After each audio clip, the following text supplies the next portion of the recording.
ایا تاسو ته معلومه ده هغه کم کسان دي چې الله تعالی د هغو څخه نفرت کوي؟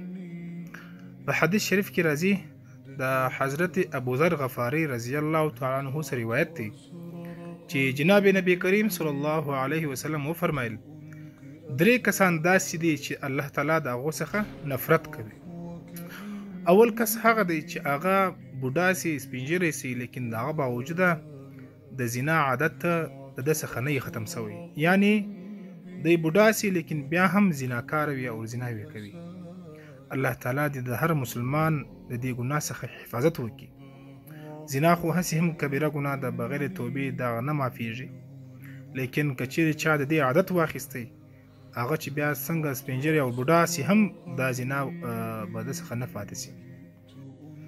او دویم کس هغه دی چې هغه فقیر وي، غریب وي، د هغه باوجوده بیا دی تکبر هم کوي.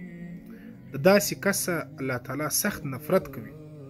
او دریم کس هغه دی، دریم څوک هغه دی چې هغه ته الله تعالی مال ورکړی وي، دولت یې ورکړی وي، د هغه باوجوده بیا دی پر نور باندې ظلم هم کوي.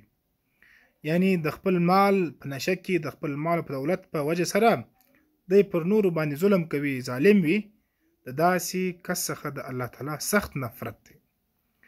نو د داسې درې قسم خلکو څخه ځان کتل پکار دی، د دې څخه اجتناب کول پکار دی، د دې کارو څخه اجتناب کول پکار دی. دا ویډیو د ثواب په خاطر باندې مخ ته در سره شیر